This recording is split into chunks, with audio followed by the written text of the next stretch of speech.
ಎಷ್ಟೆಷ್ಟು ಜಗಳ ಆಯಿತು ಅಂದರೆ ಸಾರ್ವಜನಿಕರು ತುಂಬ ತೊಂದರೆ ಆಯಿತು. ರಕ್ತ ಕೊಟ್ಟೆವು ನೀರು ಬಿಡೆವು, ಆಯ್ತಪ್ಪ ಈಗ ಹಿಡ್ಕೊಳಪ್ಪ ನೀರು, ಇವಾಗ ಹೋಗಿ ಎಷ್ಟೊಂದು ನೀರು ಬರ್ತಾ ಇದೆ, ನೀರು ಹೋಗ್ತಾ ಇದೆ, ಕಲ್ಪನೆ ಮಾಡ್ಕೊಳಕ್ಕಾಗಲ್ಲ. ನೀರು ನಿಲ್ಲಿಸಿದ್ರಾ? ಇಲ್ಲ, ನೀರನ್ನ ಬಿಟ್ರು. ಈಗ ಇಷ್ಟೊಂದು ನೀರು ಬರ್ತಾ ಇದೆಯಲ್ಲ, ನಿಲ್ಲಿಸ್ಕೊಳ್ಳಿ ಮತ್ತೆ.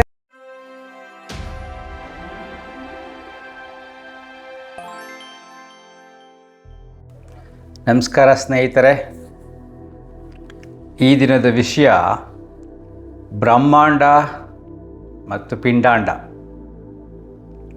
ಈ ಪ್ರಕೃತಿಯಲ್ಲಿ ನಡೀತಕ್ಕಂಥ ವಿದ್ಯಮಾನಗಳು ಮತ್ತು ಈ ಮನುಷ್ಯನ ಮನಸ್ಸಿನಲ್ಲಿ ನಡೀತಕ್ಕಂಥ ವಿದ್ಯಮಾನಗಳ ಬಗ್ಗೆ ಸ್ವಲ್ಪ ಚಿಂತನೆ ಮಾಡೋಣ. It's a practical thinking.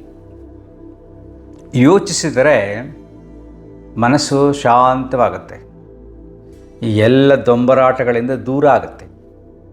ಈ ಕ್ಷಣ ನೋಡಿ, ಕಾವೇರಿ ನದಿಯ ತೀರದಲ್ಲಿ ಪ್ರವಾಹ ಇದೆ, ಎಷ್ಟೊಂದು ನೀರು ಬರ್ತಾ ಇದೆ, ನೀರು ಹೋಗ್ತಾ ಇದೆ, ಕಲ್ಪನೆ ಮಾಡ್ಕೊಳಕ್ಕಾಗಲ್ಲ.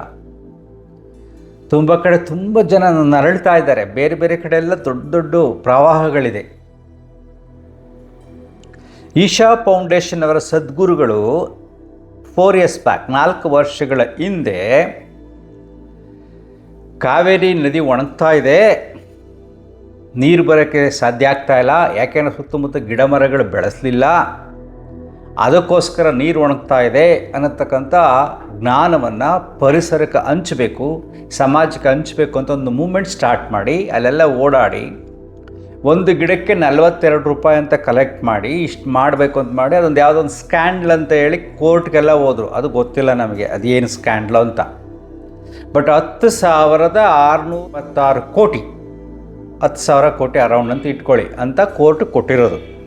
ಅದು ಕೂಡ ನನಗೆ ಗೊತ್ತಿಲ್ಲ, ಬಟ್ ವಿಷಯ ಇದು ಸತ್ಯ. ಅದು ದೊಡ್ಡ ಮೂಮೆಂಟ್ ಮಾಡಿದ್ರು. ಅದಾದ ನೆಕ್ಸ್ಟ್ ಇಯರೇ ದೊಡ್ಡ ಪ್ರವಾಹ ಬಂತು, ಕಾವೇರಿ ಬೇಸಿನಲ್ಲಿ ತುಂಬ ಬಂತು, ಸುತ್ತಮುತ್ತ ಜೋರು ಪ್ರವಾಹ ಬಂತು. 2ನೇ ವರ್ಷಕ್ಕೂ ಪ್ರವಾಹ ಬಂತು, 1 ವರ್ಷ ಗ್ಯಾಪ್ ಇತ್ತು, ಈ ವರ್ಷ ಪುನಃ ಪ್ರವಾಹ ಬಂತು. ಈ ಗಿಡ ಮರ 3 ವರ್ಷಕ್ಕೇನು ಬೆಳೆದ್ಬಿಟ್ಟೇನು ನೀರು ಬಳಸಿಲ್ಲ. ಅವ್ರು ಹೇಳಿದ ನೆಕ್ಸ್ಟ್ ಇಯರೇ ಜೋರು ಪ್ರವಾಹ ಬಂತು. ಈಗ ನೀವು ಯೋಚನೆ ಮಾಡಿ ನೋಡಿ, ಸೀರಿಯಸ್ ಆಗಿ ಯೋಚನೆ ಮಾಡಬೇಕು. ಮನುಷ್ಯನ ತಿಳುವಳಿಕೆಯ ಮಟ್ಟ, ಸದ್ಗುರುಗಳಿಗೆ ಅದ್ಭುತವಾದ ಜ್ಞಾನ ಇದೆ ಅಂದಿದ್ರೆ ನೆಕ್ಸ್ಟ್ ಇಯರ್ ಪ್ರವಾಹ ಬರಲ್ಲ, ಇನ್ನು ಅಷ್ಟೇ ಕಾವೇರಿ ಒಣಗೋಗುತ್ತೆ ಅಂತ ಹೇಳ್ಬೇಕಾಗಿತ್ತು. ಸುಮ್ಮನೆ ಜನರಲ್ ಥಿಂಕ್ ಮಾಡಿದ್ರು. ಪರಿಸರದ ಬಗ್ಗೆ care, we respect that feeling. ಪರಿಸರದ ಬಗ್ಗೆ ಪ್ರತಿಯೊಬ್ಬ ವ್ಯಕ್ತಿಗೂ ಕೇರ್ ಇರಬೇಕು. ಅಂಥ ಅತೀಂದ್ರಿಯ ಶಕ್ತಿ ಯಾರೆಲ್ಲೂ ಇಲ್ಲ. ಪ್ರಕೃತಿಯನ್ನು ಜಡ್ಜ್ ಮಾಡತಕ್ಕಂಥ ಶಕ್ತಿ ಈ ಮಾನವಕ್ಕೆ, ಈ ಪಿಂಡಾಂಡ ಅಂತ ಕರಿತೀವಿ, ಅದು ಬ್ರಹ್ಮಾಂಡ. ಈ ದೇಹ ಪಿಂಡಾಂಡಕ್ಕೆ ಇಲ್ಲ. ಬ್ರಹ್ಮಾಂಡವನ್ನು ಅರ್ಥ ಮಾಡ್ಕೊಳ್ತಕ್ಕಂಥ ಶಕ್ತಿಯೇ ಇಲ್ಲ. ಸೊ ಜಸ್ಟ್ ಈ ವಿಚಾರವನ್ನು ಚಿಂತನೆ ಮಾಡಿ ನೋಡಿ, ಎಷ್ಟೊಂದು ಪ್ರವಾಹ ಬರ್ತಾನೆ ಇದೆ. ಇನ್ನೊಂದು ಸಿಂಪಲ್ ಎಕ್ಸಾಂಪಲ್ ಹೇಳ್ತೀನಿ, ಪೇಪರಲ್ಲಿ ಓದಿ ನೆನಪಿರುತ್ತೆ ನಿಮಗೆ. 35 ವರ್ಷಗಳಿಂದ ಇಷ್ಟೊಂದು ಉಷ್ಣಾಂಶ ಇತ್ತು ಅಂತ ಹೇಳ್ತಾರೆ ಬೆಂಗಳೂರಲ್ಲೇ. 33 ವರ್ಷಗಳಿಂದ ಈ ರೀತಿ ಉಷ್ಣಾಂಶ ಇತ್ತು, 40 ವರ್ಷಗಳಿಂದ ಇಷ್ಟೊಂದು ಮಳೆ ಬಂದಿತ್ತು, ರೆಕಾರ್ಡ್ಸ್ ಇದೆ. ಆವಾಗೆಲ್ಲ ಒಳ್ಳೊಳ್ಳೆ ಗಿಡ ಮರಗಳಿದ್ದು, ಯಾರು ಕಡ್ದಿರಲಿಲ್ಲ, ಕಾಂಕ್ರೀಟ್ ಬಿಲ್ಡಿಂಗ್ಗಳು ಅಷ್ಟೊಂದು ಇರಲಿಲ್ಲ, ಆದರೂ ಉಷ್ಣಾಂಶ ಜಾಸ್ತಿ ಇತ್ತು. ಆದರೂ ಆವಾಗ ಪ್ರವಾಹ ಬಂದಿತ್ತು. ಈಗಲೂ ಕೂಡ ಪ್ರವಾಹ ಬರುತ್ತೆ. ಕೆಲವಾರು ಪ್ರದೇಶಗಳಲ್ಲಿ ರೆಕಾರ್ಡ್ಸ್ ಇರುತ್ತೆ, 100 ವರ್ಷಗಳಿಂದ ಇಷ್ಟು ಮಳೆ ಬಿದ್ದಿತ್ತು, 50 ವರ್ಷದಿಂದ ಬಿದ್ದಿತ್ತು. ನೋಡಿ, ಯೋಚನೆ ಮಾಡಿ ನೋಡಿ. ಸೊ ಪ್ರಕೃತಿ ಹೀಗೆ ಅಂತ ಹೇಳೋಕ್ಕಾಗಲ್ಲ. ಬಟ್ ಈಗೆಲ್ಲ ಇಷ್ಟೊಂದು ಮರ ಗಿಡಗಳನ್ನು ಕಡ್ದಿದ್ದಾರೆ, ಓಕೆ, ಆದರೂ ಪ್ರವಾಹ ಹೇಗೆ ಬರ್ತಾ ಇದೆ ಅಂದರೆ ಕಡಿಬೇಕು ಅಂತ ನಾನು ಹೇಳ್ತಾ ಇಲ್ಲ. ಪ್ರಕೃತಿಯನ್ನು ಸ್ವಚ್ಛವಾಗಿಟ್ಕೋಬೇಕು.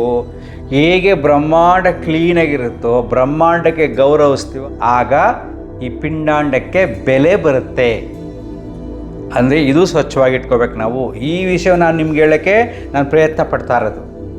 ಈ ಕೆಲವಾರು ರಾಜಕೀಯ ದೊಂಬರಾಟಗಳಲ್ಲಿ ಕಳೆದ ವರ್ಷ ಎಷ್ಟೆಷ್ಟು ಜಗಳ ಆಯಿತು ಅಂದರೆ ಸಾರ್ವಜನಿಕರು ತುಂಬ ತೊಂದರೆ ಆಯಿತು. ರಕ್ತ ಕೊಟ್ಟೆವು ನೀರು ಬಿಡೆವು, ಆಯ್ತಪ್ಪ ಈಗ ಹಿಡ್ಕೊಳಪ್ಪ ನೀರು, ಇವಾಗ ಹೋಗಿ. ಎಷ್ಟೊಂದು ಜನಕ್ಕೆ ಅಷ್ಟೊಂದು ಹೋರಾಟ ಮಾಡಿದ್ರು, ಪಬ್ಲಿಕ್ ಡಿಸ್ಟರ್ಬ್ ಮಾಡಿದ್ರು, ಪಬ್ಲಿಕ್ ಪ್ರಾಪರ್ಟಿ ಎಷ್ಟೋ ಕಡೆ ಹಾಳಾಯಿತು, ತುಂಬ ಜನಕ್ಕೆ ಬಿಸ್ನೆಸ್ ಹೋಯಿತು, ತುಂಬ ಜನಕ್ಕೆ ತೊಂದರೆ ಆಯಿತು. ಅಷ್ಟೆಲ್ಲ ತೊಂದರೆ ಆದರೂ ನೀರು ಬಿಡಲೇಬೇಕಾಗಿತ್ತು. ಯಾಕೆಂದರೆ ಅಲ್ಲಿ ಗೌರ್ಮೆಂಟ್ ರೂಲ್ ಆಗೋಗಿದೆ, ಕೋರ್ಟಲ್ಲಿ ಡಿಸೈಡ್ ಆಗೋಗಿದೆ, ಅದಕ್ಕೊಂದು ಬೋರ್ಡ್ ಇದೆ, ಅದನ್ನು ಚೇಂಜ್ ಮಾಡೋಕ್ಕಾಗಲ್ಲ. ನೀರು ಬಿಡ್ರೆ ಬಿಡಬೇಕು, ಬಿಟ್ಟಿಲ್ಲ ಅಂದರೆ ಸರ್ಕಾರದ ಮೇಲೆ ಆ್ಯಕ್ಷನ್ ತೊಗೋತಾರೆ ಅಲ್ವಾ. ಅದು ಹೇಳಿದರೆ ಬಿಟ್ಟರು. ಇವ್ರು ಏನು ಹೋರಾಟ ಮಾಡೋದು ರೋಡೆಲ್ಲ ಬ್ಲ್ಯಾಕ್ ಮಾಡೋದು, ಸಾರ್ವಜನಿಕ ತೊಂದರೆ ಕೊಡೋದು, ಏನು ರಕ್ತ ಸುಸ್ಕೊಂಡು ಇಲ್ಲಿ ತೊಗೊಂಡು ಬಿಡೋದು, ಎಷ್ಟು ಅಸಹ್ಯ ಆಯಿತು.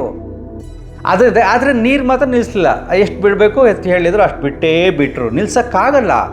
ಈ ಸತ್ಯವನ್ನು ಸಣ್ಣ ಸೆಂಟೆನ್ಸ್ ನೋಡಿ, ಇದು ಕೋರ್ಟಲ್ಲಿ ಡಿಸೈಡ್ ಆಗಿದೆ, ಬೋರ್ಡಲ್ಲಿ ಡಿಸೈಡ್ ಆಗಿದೆ, ಅದರ ಪ್ರಕಾರ ಪ್ರತಿಯೊಬ್ಬರು ಕಾನೂನನ್ನು ಗೌರವಿಸಬೇಕು. ಇಷ್ಟೇ ಒಂದೇ ಸೆಂಟೆನ್ಸು. ಇದು ಸತ್ಯ. ಯಾವ ಸರ್ಕಾರ ನಿಲ್ಸೋಕ್ಕಾಗಲ್ಲ. ಸುಮ್ಮನೆ ಹೋರಾಟ ಮಾಡೋದು, ರಾಜಕೀಯ ಉದ್ದೇಶಕ್ಕೋಸ್ಕರ ಗಲಾಟೆ ಮಾಡೋದು. ನೆನ್ನೆ ಅಷ್ಟೊಂದೆಲ್ಲ ಗಲಾಟೆ ಮಾಡಿದ್ರಪ್ಪ ಕಳೆದ ವರ್ಷ. ನೀರು ನಿಲ್ಲಿಸಿದ್ರಾ? ಇಲ್ಲ. ನೀರನ್ನು ಬಿಟ್ಟರು. ಈಗ ಇಷ್ಟೊಂದು ನೀರು ಬರ್ತಾ ಇದೆಯಲ್ಲ, ನಿಲ್ಲಿಸ್ಕೊಳ್ಳಿ. ಮತ್ತೆ ಆಗಲ್ಲ. ಪ್ರಕೃತಿಯನ್ನು ಅರ್ಥ ಮಾಡ್ಕೊಳ್ಳಿ, ನ್ಯಾಯವನ್ನು ಸತ್ಯವನ್ನು ಅರ್ಥ ಮಾಡ್ಕೊಳ್ಳಿ. ಅದಕ್ಕೆ ಸ್ಪಂದಿಸತಕ್ಕಂಥ ವ್ಯಕ್ತಿಗಳೇ ಈ ಸಮಾಜಕ್ಕೆ ಬೆಲೆ ಕೊಡತಕ್ಕಂಥ ವ್ಯಕ್ತಿಗಳು. ಕೇವಲ ರಾಜಕೀಯ ಉದ್ದೇಶಕ್ಕೆ ಹೋರಾಟ ಮಾಡೋದಲ್ಲ, ಕೇವಲ ರಾಜಕೀಯ ಉದ್ದೇಶಕ್ಕೆ ಜನರನ್ನು ರೊಚ್ಚೆಬ್ಬಿಸಿ ಗಲಾಟೆ ಮಾಡಿಸೋದಲ್ಲ. ಇದರ ಸಮಾಜದಲ್ಲಿ ಅರ್ಥ ಮಾಡಿಕೊಂಡ್ರೆ ಸಮಾಜದಲ್ಲಿ ಶಾಂತಿ ಸಿಗುತ್ತೆ. We are nothing in front of nature. ಪ್ರಕೃತಿಯ ಮುಂದೆ ನಾನು ಏನೂ ಅಲ್ಲ. ಪ್ರಕೃತಿಯನ್ನು ಅರಿಯುವ ಅತೀಂದ್ರಿಯ ಶಕ್ತಿ ಯಾರಿಗೂ ಇಲ್ಲ. ಕೆಲವರು ಹೇಳ್ತಾರೆ ಈ ವರ್ಷ ಕೆಲವು ಜಾತ್ರೆಗಳಲ್ಲಿ ಮಾಡಿ ಯಾರೇನೋ ಪ್ರಿಡಿಕ್ಟ್ ಮಾಡ್ತಿರ್ತಾರೆ, ಈ ವರ್ಷ ಹಂಗೆ ಮಳೆ ಬಂದುಬಿಡುತ್ತೆ, ಈ ವರ್ಷ ಅದಾಗತ್ತೆ ಇದಾಗತ್ತೆ ಅಂತ ಒಗಟಿನಲ್ಲಿ ಮಾತಾಡ್ತಾರೆ. ಆ ಒಗಟನ್ನು ನೂರಾರು ರೀತಿಯಲ್ಲಿ ಅದನ್ನು ವರ್ಣನೆ ಮಾಡ್ತಾರೆ, ಪ್ರಿಡಿಕ್ಟ್ ಮಾಡ್ತಾರೆ. ಇವೆಲ್ಲ ಸುಳ್ಳು. ಪ್ರಕೃತಿಯ ಬಗ್ಗೆ ಯಾವುದೇ ಸ್ವಾಮೀಜಿಗಳೇ ಆಗಲಿ ಏನನ್ನೂ ಹೇಳೋಕ್ಕಾಗಲ್ಲ. ಪ್ರಕೃತಿ ಬಗ್ಗೆ ಯಾವ ಜ್ಯೋತಿಷಿ ಆಗಲಿ ಏನನ್ನೂ ಹೇಳೋಕ್ಕಾಗಲ್ಲ.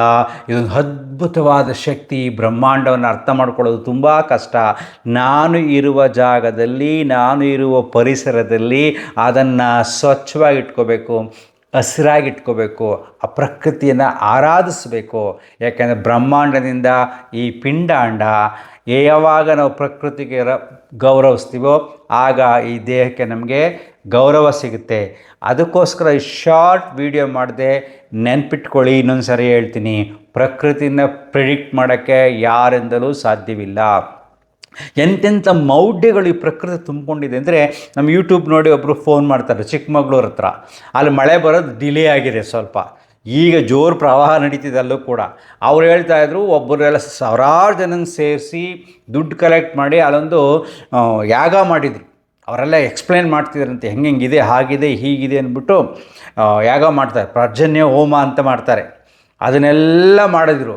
ಆದರೂ ಮಳೆ ಲೇಟ್ ಆಯಿತು. ಆವಾಗ ನಾನು ಅವ್ರಿಗೆ ಹೇಳಿದೆ, ಇರ್ರಿ 15 ದಿನ ಕಾಯಿರಿ, ನಾನು ಮಳೆ ಕಳಿಸ್ತೀನಿ ಅಂತ ತಮಾಷೆ ಮಾಡ್ತಿದ್ದೆ. ಆಮೇಲೆ ಮಳೆ ಸ್ಟಾರ್ಟ್ ಆಯಿತು. ಇವಾಗ ಜೋರು ಪ್ರವಾಹ ಆಗ್ತಾಯಿದೆ. ಅಲ್ಲೇ ಕೂಡ ಯಾರೋ ಅದು ಹೆಣ ಊತ್ಬಿಟ್ಟಿದ್ರಂತೆ. ಏನು ಅದೇನು ತೊನ್ನಿದ್ರೆ ಹೆಣ ಊತಿದ್ರೆ ಮಳೆ ಬರೋಲ್ಲ. ಎಷ್ಟು ಸಿಲ್ಲಿರಿ. ಆ ಹೆಣ ತೆಗ್ದಿದ್ದಾರೆ. ಅವಾಗ ಪೊಲೀಸ್ ಕೇಸ್ ಆಗಿದೆ, ಆ ರೀತಿ ಎಲ್ಲ ಮಾಡಬಾರ್ದು ಅಂತ, ಆಗ ಮಳೆ ಬರೋಲ್ಲ ಅಂತ. ಇಂಥ ಮೌಢ್ಯಗಳು ಈಗೂ ತುಂಬಿದೆ. ನಾನು ಹೇಳ್ತಾ ಇರೋದು ಕೇವಲ 2 ತಿಂಗಳಿಂದ ನಡೆದಿರ್ತಕ್ಕಂಥ ಘಟನೆಗಳು. ಚಿಕ್ಕಮಗಳೂರು ಹತ್ರ ಅವರು ನಮ್ಮ ದಿನ ಫೋನ್ ಮಾಡೋರು, ವಿಚಾರಿಸ್ತಾ ಇರೋರು. ಅವಾಗ ಹೇಳ್ತಾ ಇವೆಲ್ಲ ಸುಮ್ಮನೆ ರೀ, ಇದೆಲ್ಲ ಮೌಢ್ಯಗಳು ರೀ, ಈ ಪ್ರಕೃತಿನ ಅರ್ಥ ಮಾಡ್ಕೊಳೋಕ್ಕಾಗಲ್ಲ, ಕ್ಲೀನಾಗಿ ಇಟ್ಕೊಳ್ಳಿ ಅಷ್ಟೇ, ಗಿಡ ಮರ ಬೆಳೆಸಿ ಹಸಿರು ಬೆಳೆಸಿ ಅಷ್ಟೇ. ಹೋಮ ಮಾಡೋದ್ರಿಂದ ಮಳೆ ಬರೋಲ್ಲ, ಕಪ್ಪೆಗೆ ಮದುವೆ ಮಾಡೋದ್ರಿಂದ ಮಳೆ ಬರೋದಿಲ್ಲ. ಈ ಕಪ್ಪೆಗೆ ಡೈವರ್ಸ್ ಕೊಡಿಸ್ಬಿಟ್ಟು ನೀರು ಬರೋ ಪ್ರವಾಹ ನಿಲ್ಲಿಸ್ಬಿಡಿ. ಈಗೊಂದು ಹೋಮ ಮಾಡಿಬಿಟ್ಟು ನಿಲ್ಲಿಸ್ಬಿಡಿ, ಜಾಸ್ತಿ ಆಯ್ತಪ್ಪ ಬೇಡಪ್ಪ ಪ್ರವಾಹ ಬಂದಿದೆ ವರ್ಣ ನೀನು ಸೈಲೆಂಟ್ ಆಗಿಬಿಡು ಅಂತ ಇನ್ನೊಂದು ಹೋಮ ಮಾಡಿ. ಇಲ್ಲ ರೀ, ಎಲ್ಲ ಸುಳ್ಳುಗಳು ಮೌಢ್ಯಗಳು. ಆದರೂ ಈ ಕಾಲದಲ್ಲಿ ಆ ಮೌಢ್ಯಗಳನ್ನು ನಂಬಿಕೊಂಡು ತುಂಬ ಜನ ಬದುಕಿದ್ದಾರೆ. ನಾನು ಹೇಳೋದು ಸ್ವಲ್ಪ ಅರ್ಥ ಮಾಡ್ಕೊಳ್ಳಿ. ಯಾರನ್ನು ಖಂಡನೆ ಮಾಡ್ತಾರೆ, ವಿಶ್ಲೇಷಣೆ ಮಾಡಿ ಹೇಗೆ ಮಾಡಿದ್ರು, ಎಷ್ಟೇನು ಮಾಡೋದು, ಹೆಂಗೆ ನಡೀತು, ಸತ್ಯ ಘಟನೆಗಳನ್ನು ಅವಲೋಕನ ಮಾಡಿದ್ರೆ, ಈ ಪ್ರಕೃತಿನ ಅರ್ಥ ಮಾಡಿಕೊಂಡ್ರೆ ಅದೇ ನಿಮಗೆ ಬುದ್ಧಿನೂ ಕೊಡುತ್ತೆ. ಅದನ್ನು ತಿಳ್ಕೊಂಡಾಗ ಈ ಪ್ರಕೃತಿ ಮುಂದೆ ನಾನೇನು ಅಲ್ಲ, ನಂದೇನೂ ಇಲ್ಲ, ನಾನು ತಲೆ ಕೆಡಿಸ್ಕೊಳ್ಳೋದು ಬೇಕಾಗಿಲ್ಲ, ಸಾಧ್ಯವಾದಷ್ಟು ಸಹಾಯ ಮಾಡೋಣ, ಇಲ್ಲದರೆ ಬಿಟ್ಬಿಡೋಣ. ಅಂತರ್ಮುಖಿ ಸದಾ ಸುಖಿ. Thank you.